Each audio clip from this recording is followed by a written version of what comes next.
All right, so good morning, everybody. My name is Jesse, and I am with Exploring by the Seat of Your Pants. We are the digital education partner of the Toronto Zoo, and what we do is bring conservation, adventure, and science into classrooms around the world with over 50 live free monthly broadcasts with some of the world's top scientists, explorers, and amazing places. So if you're joining us for the very first time, welcome in. I know we're broadcasting to our YouTube channel and to the Toronto Zoo's Facebook channel today, and as of right now, I can see that this is the largest program in our history as an organization. We have topped astronauts, David Suzuki's, Jane Goodall's of the world. All of you guys are more keen on hearing from the amazing team at the Toronto Zoo for their Zoo Mother's Day event today. So welcome in, everybody.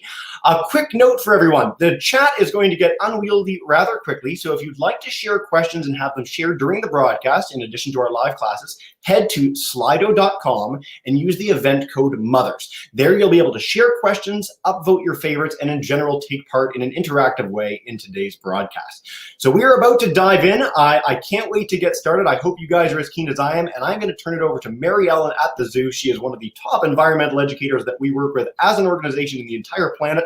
So you guys are in for a real treat today. Let's dive in. Mary Ellen, thank you so much for joining us today, and take us away. Hi, everyone. I'm so excited to be with you here today, and I've got a sneak peek behind me right now of some of the animals we're going to be meeting a little bit later on. For our program today, myself and Sean, we are so excited to talk to you about today the diversity of motherhood in the wild and the diversity of pregnancies. So we're going to throw it over to Sean first to introduce the Toronto Zoo's newest mother. So Sean, take it away. Hi, everyone. Welcome to the Toronto Zoo. Thank you, Mary Ellen. Where I am right now is with one of the species of animals we have here at the zoo, who happens to be one of the newest moms. I'm going to flip my camera over so you can get a view of who I'm talking about right now. Just bear with me a second here. And I am actually not showing you mom. I'm showing you dad, because mom is kind of busy right now taking care of her little cubs, and that is an Amur tiger. This is Vasily, and Vasily's waiting because right behind me right now, the keepers are approaching with a special treat for him, and he's getting ready to receive it. Here it comes. Look at that. So Vasily is an Amur tiger. These are the largest cat species in the world, and they live in northeastern China and in the far east of Russia. So Vasily here is a 9-year-old male, and he was partnered here at the zoo with a 14-year-old, or soon to be 14-year-old female named Maisie. And Maisie came to us from Granby Zoo, where she did have a litter of cubs a few years ago. And so we're happy to say she has become a mom again. About a week ago, on April 30th and May 1st, she gave birth to her second set of cubs here at the zoo. So she's in behind the scenes right now because mom's job is very busy. So she has to focus on her cubs. So we can't be back there with her right now, distracting her too much. But we do have some video footage that we can play so you can get a chance to see Maisie yourself. So go ahead, Jesse, if you want to roll the footage.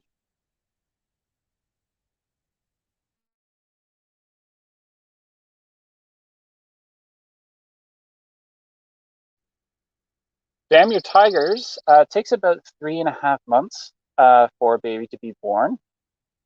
When they're born helpless, so they're blind. They can't see, they can't really fend for themselves whatsoever, and they rely almost entirely on their mom.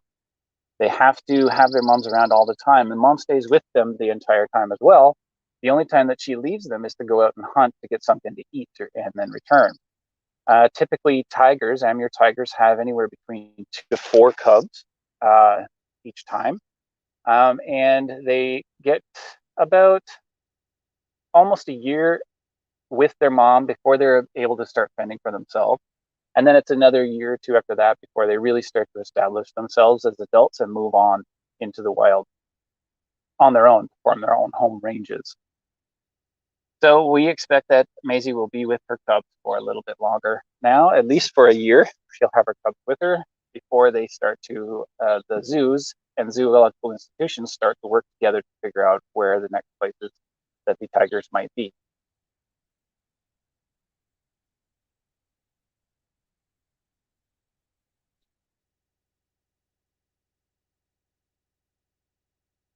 Here you can see this is with her. She's made a den.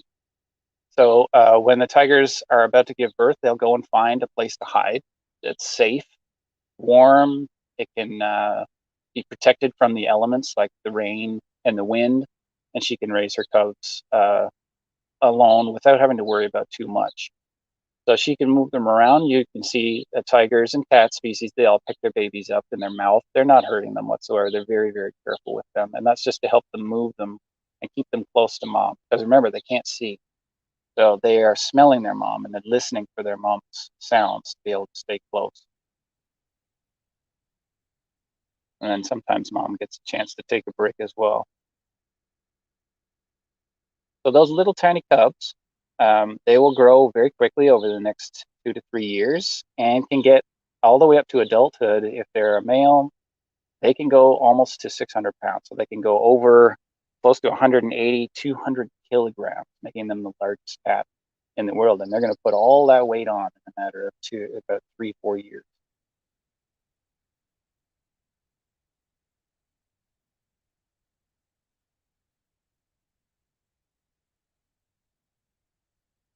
So right now we're only seeing footage from cameras that were installed in her den. The keepers themselves, they respect her space right now and give her as much of time alone with her cubs as possible. And we try to watch from a distance like this. We want her to be able to care for her cubs on her own with as little distraction as possible. Later on, several weeks from now, we'll probably have their first veterinary checkup, make sure everybody's doing well. And that'll be about the first time that we really start to work with the tigers themselves.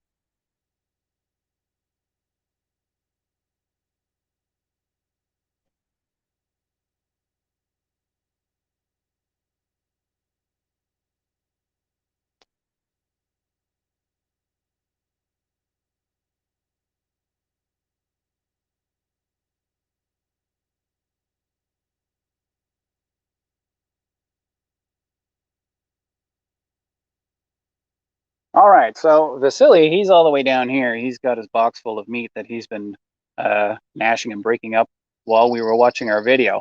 So since he's kind of hard to see right now, what I'm going to do is I'm going to throw it back over to Mary Ellen now, Jesse.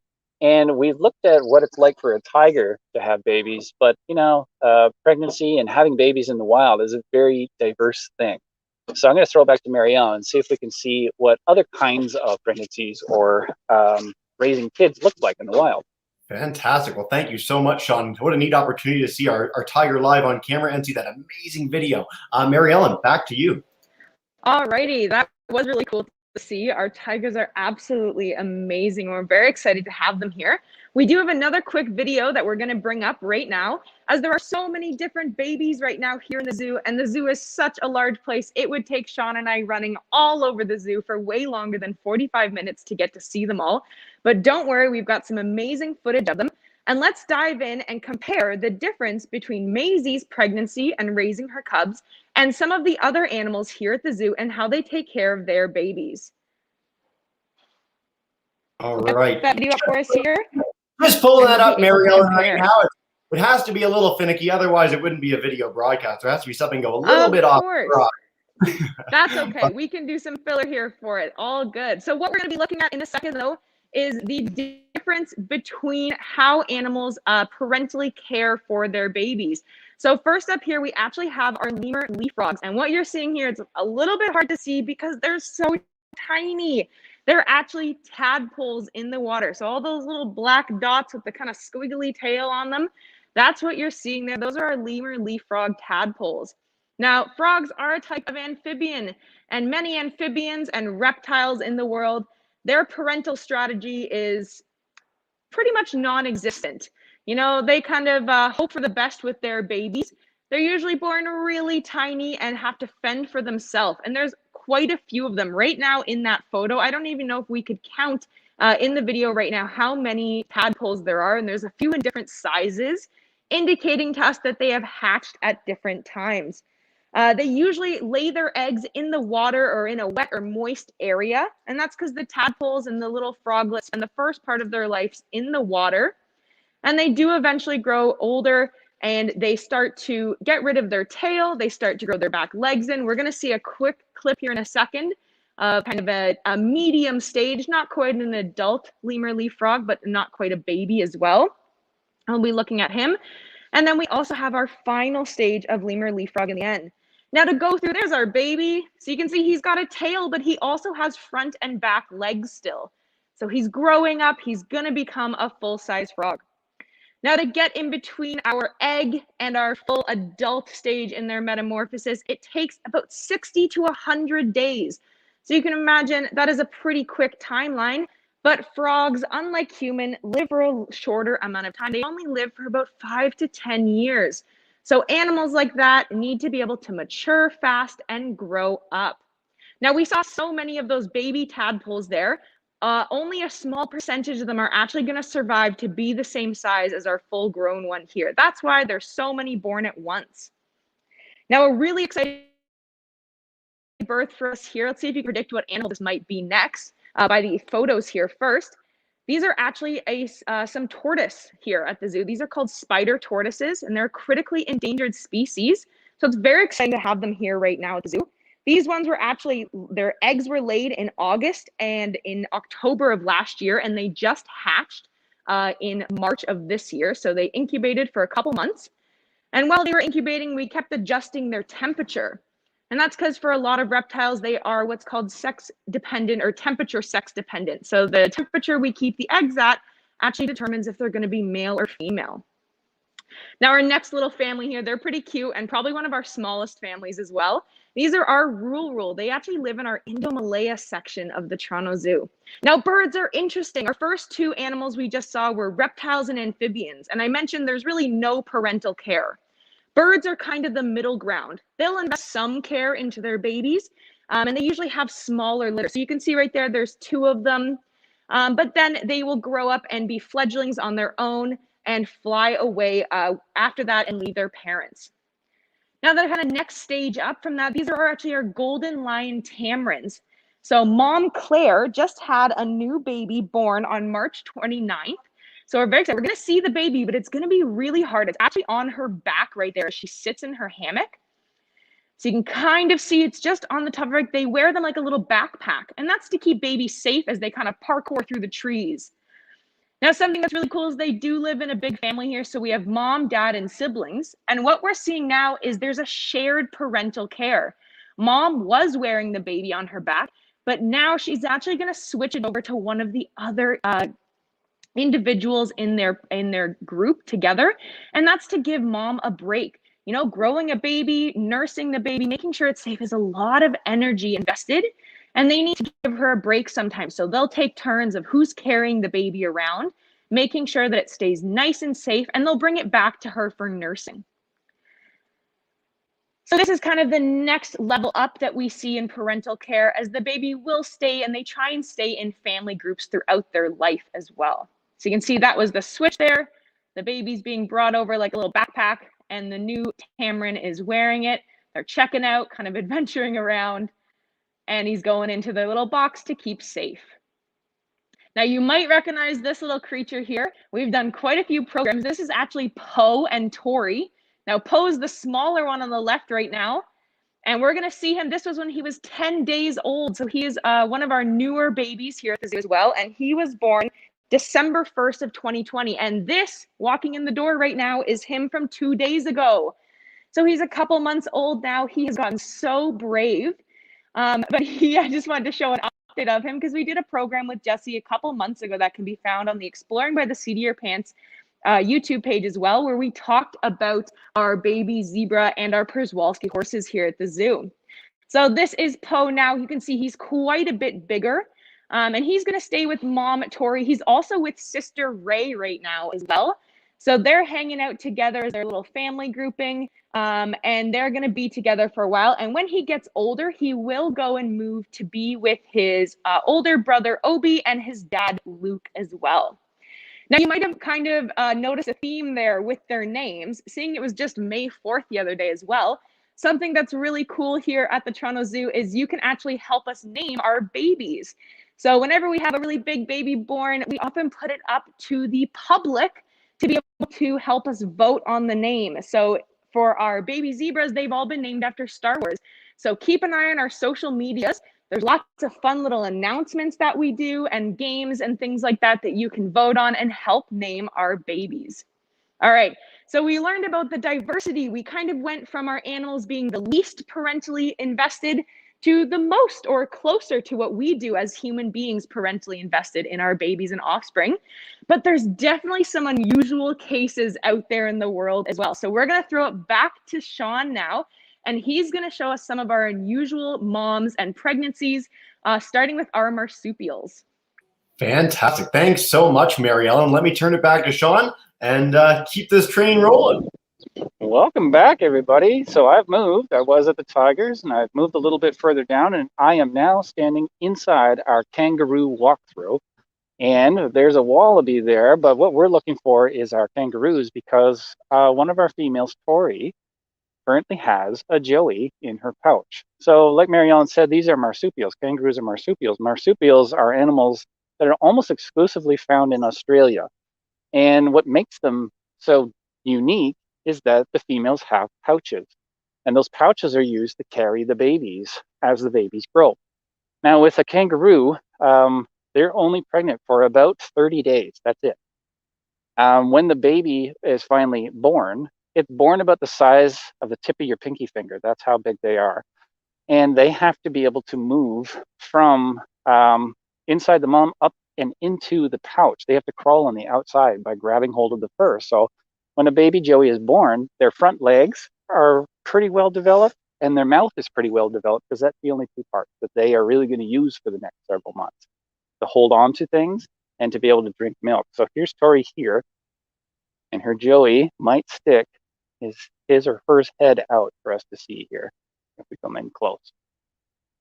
So over about 5 months of time, the joey goes from the size of a jelly bean, a little tiny thing, growing to fill up the entire pouch basically with its size. And then it starts to poke its head out, which is the stage that we're at right now with Tori's baby. He or she is starting to poke their head out of the pouch and can actually reach down to the ground like she's doing now and be able to eat grass if it really wants to try, but it's spending most of its time drinking milk inside the pouch.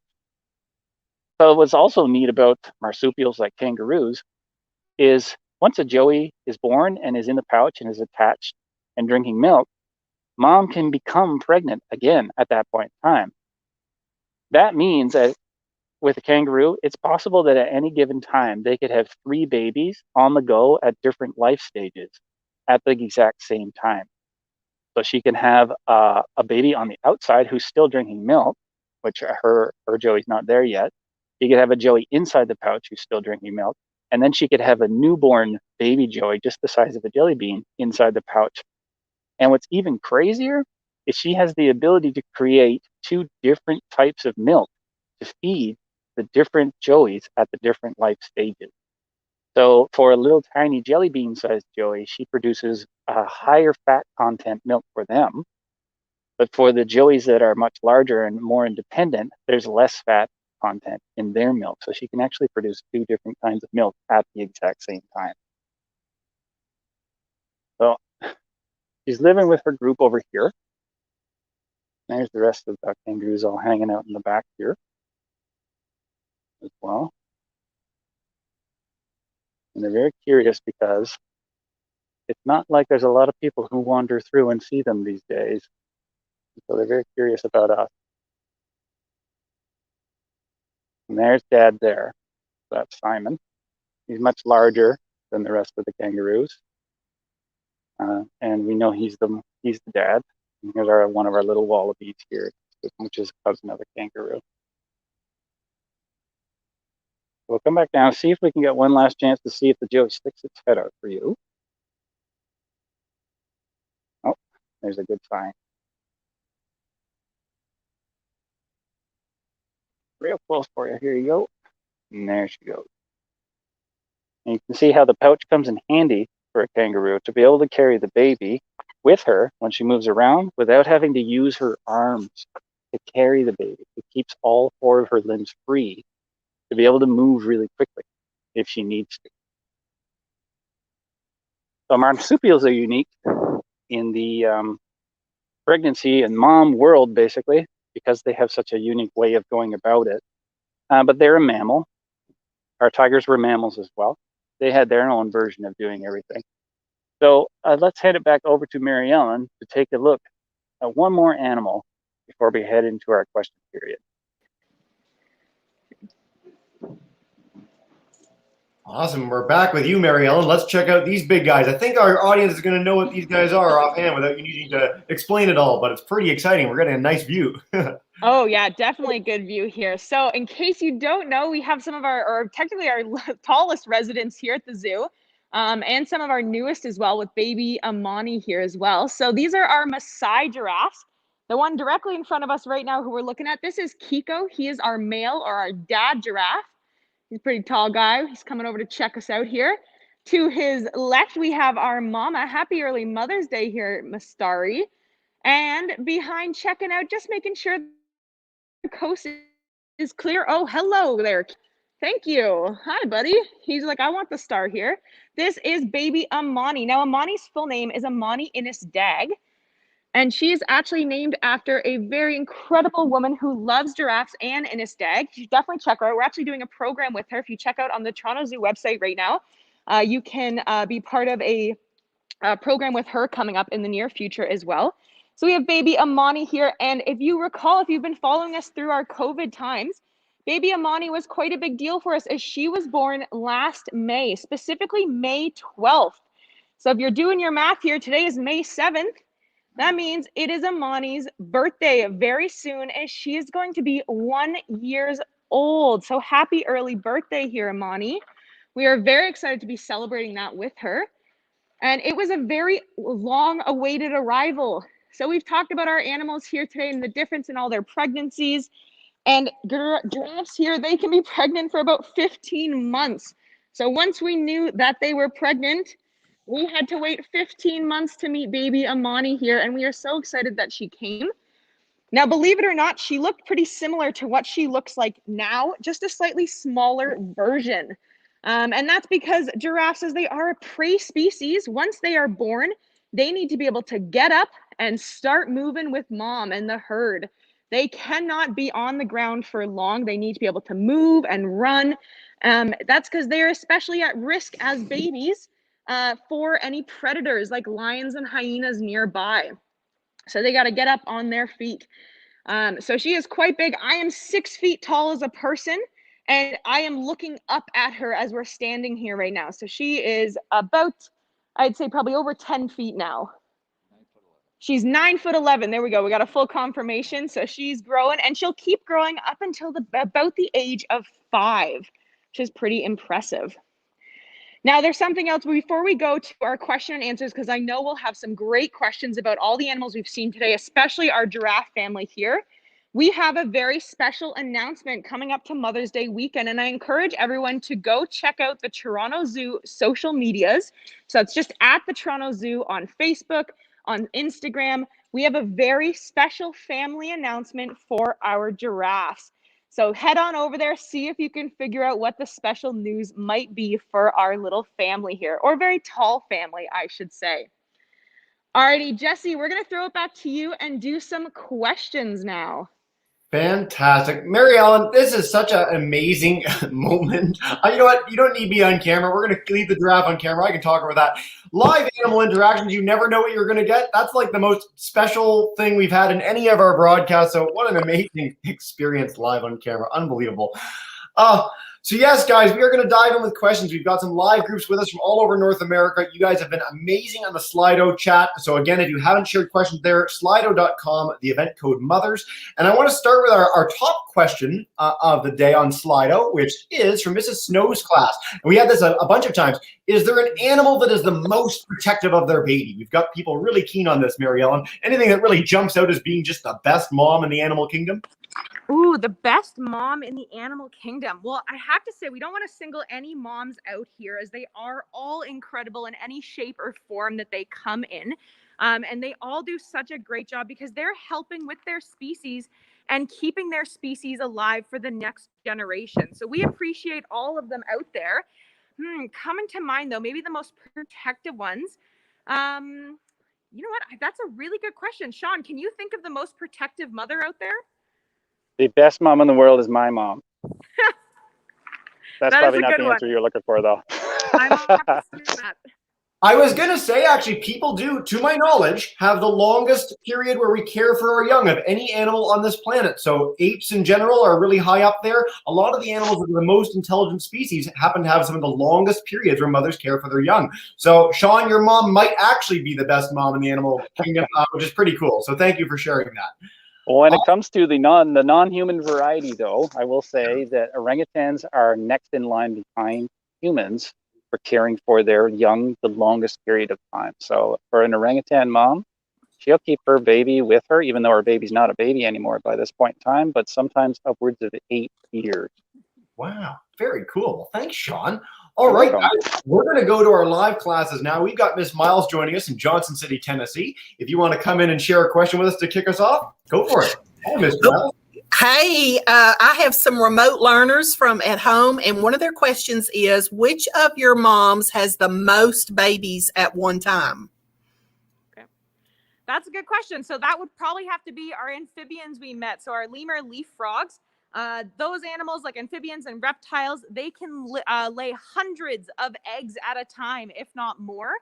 So they would be the ones having the most babies at a time. Very cool. Thanks, Miss Miles, for kicking us off with that. All right, let's go to Miss Rowan's class. They're joining us in Bowmanville, Ontario. Miss Rowan, if you want to unmute your microphone and come on in, you're good to go. Hi, thanks for having us. My question that I have from my grade 4s is, we're curious about how the population at the zoo, the human population at the zoo, has impacted the animals' behavior since COVID has locked us all down. Great question. We get this all the time, and I'm going to turn it to Sean. I'll sort of alternate between the two of you as you guys are in both such cool habitats. So Sean, by all means. Yeah, no problem. So we have been lucky enough to be able to host many classes, many groups, community organizations, family members, be able to virtually connect with the zoo for almost an entire year now. We got kind of good at it. But that also means at the same time is that the animals here at the zoo haven't really had a lot of interaction with anyone except for myself and Mary Ellen, basically, and their keepers for almost an entire year. So in the beginning, I don't think they really noticed. It was just another day for them. But as time passed by and longer, and there was less visitors and guests coming to see them and witness all the fun that they have every day, they started to notice this as well. And the way I have experienced that is that when myself or Mary Ellen approach, and here's an example, if you can see my screen, we get a lot of curiosity. Here's a kangaroo coming right over to me because it's like, why are you here? What are you doing here? What is this thing in your hand? And how long are you staying? And also, FYI, where are the rest of you people? Why aren't the rest of them coming to visit just like you are? So this curiosity that you're seeing is something that I started to notice. Mary Ellen has also started to notice more frequently these days. And the way that I think of it is, to the animals here at the zoo, we're their reality television. They're always watching us to see what we're going to be doing next. So it's kind of like they're missing their sitcoms or they're missing their dramas every day because there's no one here to watch right back. I absolutely cannot believe we've had this giraffe and kangaroo moment in one broadcast. It's absolutely amazing. And so fitting that we have the largest audience we've ever had. So there's well over 6,000 of you joining us between the Facebook on Toronto Zoo and our YouTube. So welcome. And you guys have been in for such a treat today. This is so exciting. Miss Camarina's class joining us in Los Angeles, California. If you guys want to come on in and share a question, go for it. Hi, guys. Hi, so we're on Zoom right now, so thank you for having us. I have two questions from two of my students. Bevins asked, how old can giraffes live? And Andrew asked, how tall is the tallest giraffe on your site? We'll head back to Mary Ellen to fill that one. Yeah, good question. So for their lifespan, giraffes can usually live about 20-25 years. That's their average, and it's about similar for being in captivity or in the wild for them.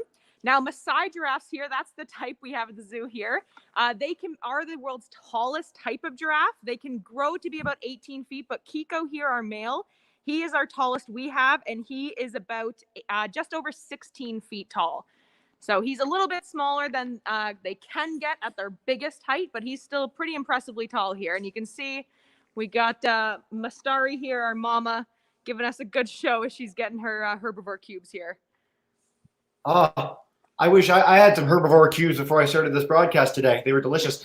I want to head to Merida in Mexico. We've got a teacher. She's got maybe some tech difficulties, but we're going to try and bring her in for a question if we can. I'll leave our giraffes up while we do that. So if you have a question for us and can share, go for it. Hi, can you hear me? Yes, Yeah, I hear you. Okay, so we have a question. Which animals are the ones that spend less time with their moms when they are born? Yes, good question. So animals can spend all different amounts of times. Typically, though, we see that animals like amphibians and reptiles and fish spend the least amount of time with their babies. It's kind of they give birth to eggs typically, and they're on their own after that. And we see that mammals and birds are the ones who invest that parental care and time into their babies, and they have fewer babies at a time. So Mastari here only has one baby at a time, i.e. Amani here.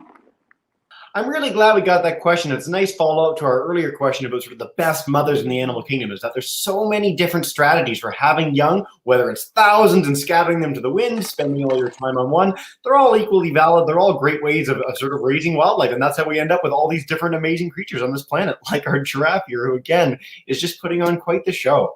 All right, Miss Garner's class, they're joining us live too, but their devices are currently off. So I want to share their questions from the chat bar. They wanted to know, are any other animals currently pregnant? I guess they're keen to name some animals coming up soon. So Sean, if you want to field this one, are any other things, babies coming at the zoo anytime soon? Any babies that we know of, and that includes myself, Mary Ellen, we usually find out around the same time you guys find out. So you want to keep watching that social media for any announcements that are coming forward. I do believe that an announcement was made this morning, so you might want to go and check on that as soon as you can. But when it comes to births here at the Toronto Zoo, we rely on something called a species survival plan, which is an agreement between North American zoos that house similar species. And what happens is if an animal is designated as an animal that should be breeding and should be having babies within the institutions, then all of the institutions with those animals work together to figure out who are the ones that are the best to be matched together. So we kind of play matchmaker with mom and dad at the genetic level to do that. So for instance, when we were talking about our tigers, Maisie and Vasily, Vasily actually comes from Calgary Zoo, and Maisie comes from Granby Zoo in Quebec. And it just happened that through their SSP, through their species survival plan, their genetics were analyzed and they worked well together. And so all they needed was a place to put the two tigers in the same space so that they can meet each other. And that so happened to be here at the Toronto Zoo. So you can actually go and look and see all the different types of species that exist here at the zoo now or have in the past, or any of your favorite zoos that you happen to be near you. And you can check out any of the species survival plans that might work with them. Another place that you can do some of that research on your own as well is at the Association of Zoos and Aquariums website, which is aza.org, to get more information on that as well. I'm so glad we got the chance to bring up both species survival plans and the AZA. One of the things we've gotten a lot of questions of in the chat bar and on Slido is about where you get animals at the zoo. So getting the chance to talk about the fact that zoos are sharing these species, that they have detailed conservation plans and are doing really incredible work to save these species, I think it's really important. And so AZA is the American Association of Zoos and Aquariums. There is the Canadian Association of Zoos and Aquariums as well, world ones, European ones. And what you can do at home is whenever you go to a zoo or aquarium, make sure that they have that certification. It means that it's a facility that's at the highest standard of animal care, of great education, like we've had the chance to experience today. It's a really important way that you guys can make a difference to help save species just by going to some of these amazing places. All right, Mr. Shattuck's class, they're joining us in Chalk River, Ontario, and they're on our Slido chat. They learned about octopus in their class and the fact that they sort of barricade themselves and they protect their young to the death. Like they save them all the way to the fact that they will actually die at the end of protecting their young. Is that true? And are there other species that do some, examples of that sort of very, very dedicated maternal care? Mary Ellen? That is incredibly dedicated maternal care. Unfortunately, you don't see that often in the animal world. of parents going to the kind of life or death situation for their babies. And the kind of best way to rationalize it, I guess, is they love their baby, you know, they're caring for them. They want them to grow up. That's their main goal, is to have their baby grow up and reproduce as well. But an adult who has already had a baby is sexually mature enough to have another baby in the future. And if they risk their life to save their baby probably won't survive without them to begin with. And so if they're not there to protect their baby, then both individuals are unfortunately lost. So there's not too many species out there who will go to the life or death for their offspring. They will try as best they can, but in the end, they do tend to save themselves and try again in the future. Cool A question. little bit more of a sad answer there for us. It is, but it's an important answer. And I think it's really neat, again, to highlight this diversity of maternal care. So thank you, Mr. Shattuck, for the question. I'm going to take one more from Slido, and then we'll go back to our live group. So keep those questions ready. So Miss Snow's class wants to know, is there an animal that spends the longest in its mother's belly? So I think we all know as people, 9 months is the standard. We talked a little bit about giraffes earlier. Is there a record holder among the mammals? Among the mammals for sure. We actually, Sean and I were ready for this question earlier. We double checked our answers. So we believe it is the elephant, and they're pregnant for about 2 years. Mastari here was pregnant for about 15 months with baby Amani. Humans are about 9 months. And one of the shortest ones out there is a possum, who's about 12 days. So there's quite a range for them. And of course, flies and insects, things like that, tend to be significantly shorter as well. But there is quite a range in pregnancy, and that shows up when you see what the baby looks like. 15 months, you know, we came out with a pretty fully formed baby giraffe here, who was able to stand up and walk around basically right after birth, within the hour of being born, versus mice and smaller animals like that, or even humans. We need help to hold our necks up when we're born.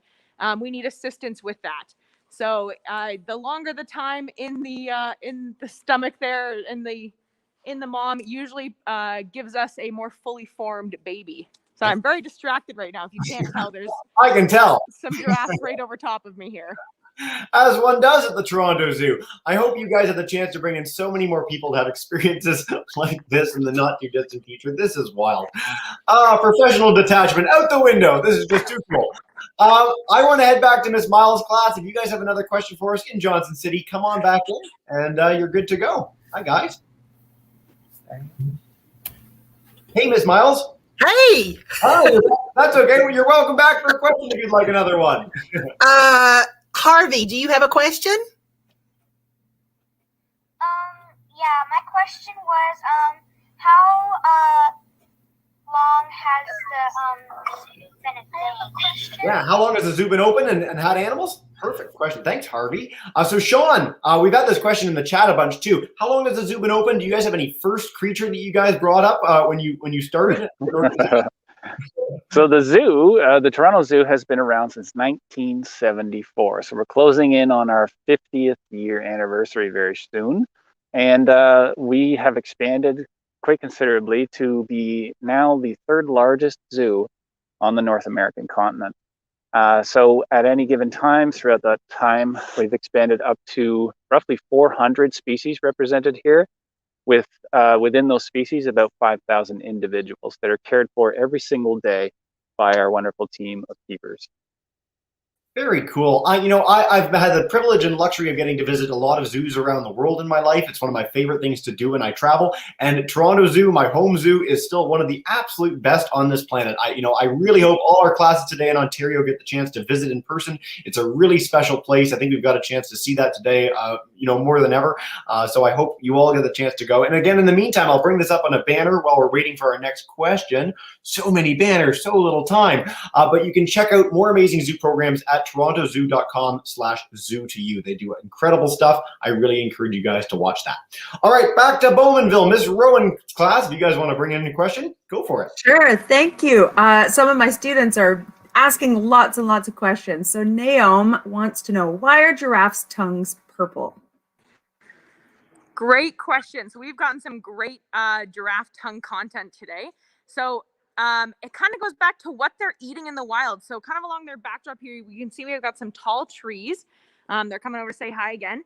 and they are eating the leaves off of the top of the trees. Now, as you can imagine, they use that long tongue, basically exactly what they're doing right now. They stick it out to grab the leaf off the tree branch and then pull it back into their mouth to eat. And you can actually see there, we got a glimpse, the part of the tongue that's staying, almost got the phone taken right into the mouth there. The part of the tongue that's still in the mouth is actually still pink. So their tongue is kind of bicolored. It does turn pink once it's in their mouth further. But right now, scientists believe that the darker color is to help it not get sunburnt, as it spends so much of its time outside pulling those leaves off. So it's under the hot savanna sun, and we want to make sure that it's not getting sunburnt. That would be very horrible for a giraffe if they weren't able to eat with a sunburnt tongue. Incidentally, you should have let it take the phone because you would have broken the internet. We've got time for 2 more questions. I'm going to go to Miss Camarina's class in Los Angeles in a minute, and we'll wrap up with our class all the way in Merida before we share some resources to keep the learning going. So Miss Camarina's class, unmute that microphone, and you're good to go. Okay. Yes, I have a question. We want to know the website where we can vote for animal baby names that you've mentioned on social media.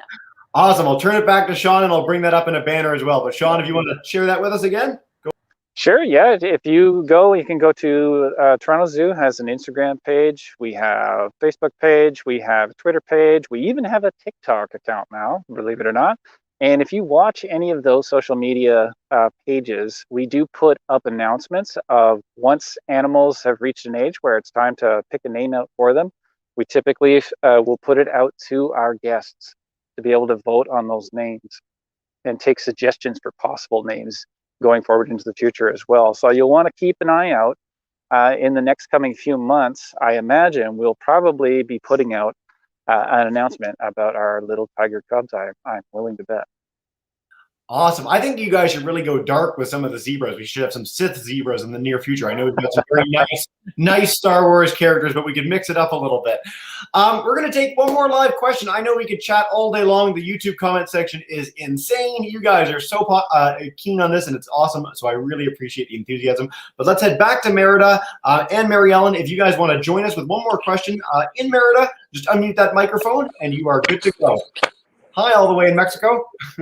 Hi, yeah, sure. I know that, well, monkeys are similar to us humans. So how is the whole motherhood process with them? With monkeys? Yeah, so kind of the similarities or differences between us and them. They are quite similar. They're usually pregnant. If you think of like a gorilla, for example, gorillas are pregnant for about 8 months, but the babies are a little bit better at kind of being alive at that time at birth, I guess I'll say. They get worn by their mom like a backpack. So just like the golden lion tamarin I showed in the quick video, the mom will wear the baby like a backpack on her back or on her chest for a couple days to make sure that the baby is safe, can stay with her. But it's a very similar process to humans of, it is a mammal. So they're getting a live birth. They are fed milk. And kind of as they start to mature, they're interested in what mom's eating, and they kind of do a split time where they're eating some hard solid foods and they're also still nursing. For gorillas, though, as well, if they are female, the moms and babies will often stay together in the same troop for a longer period of time.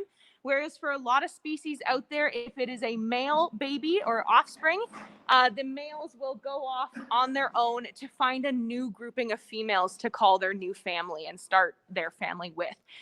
So it's similar to ours, as the parents take care of us, and at a certain age, we kind of grow up, leave the nest, and start a life and a family of our own. Mary Ellen, this is fantastic. Thank you so much for such detailed information, such amazing animal interactions. Sean as well with our kangaroos. What I want to do before the end of the broadcast is just bring up a few ways that you at home, whether you're on the Facebook channel, the YouTube channel, or tuning into this after the fact, can do to learn even more. So do check out the amazing Toronto Zoo website, torontozoo.com. Tons of amazing resources there. And then, of course, if you want to check out the virtual programs, torontozoo.com/zoo2you. If you want to see some of our 30+ broadcasts with the zoo at Exploring by the Seat of Your Pants, check out the Exploring by the Seat of Your Pants YouTube channel. They're all there forever. Any kind of animal you can imagine, we have probably done a program on it with the Toronto Zoo, and our website generally is at exploringbytheseat.com. Before we wrap up and do a farewell message with the zoo, I just want to highlight 2 other programs that we have on the go. One is our Backyard Bio Initiative. So all month of May long, we are encouraging kids all over the world to get out and share pictures of the local wildlife near them with #BackyardBio on social media and through other ways, including connecting with classes around the world to share and revel in local biodiversity. So you can check all of that out at backyardbio.net. And then in just 2 weekends, we are launching our Global Biodiversity Festival, 150 programs in 3 days with conservation organizations around the world, all to raise money for their incredible work in saving species and habitats. So if you guys want to check that out and register, go to globalbiofest.com and see all that we have to offer.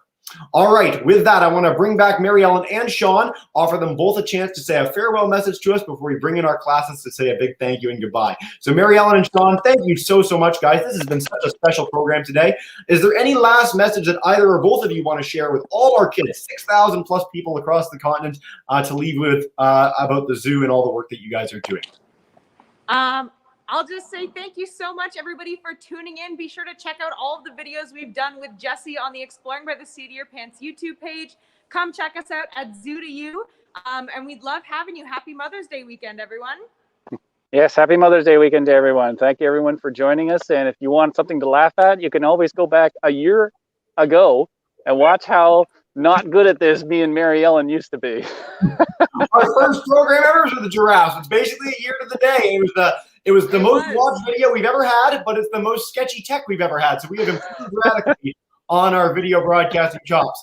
I love the giraffe over your shoulder. It's amazing. Thank you guys so much. Happy Mother's Day to all our mothers out there, especially Sean's the greatest mother in the entire world. Yes.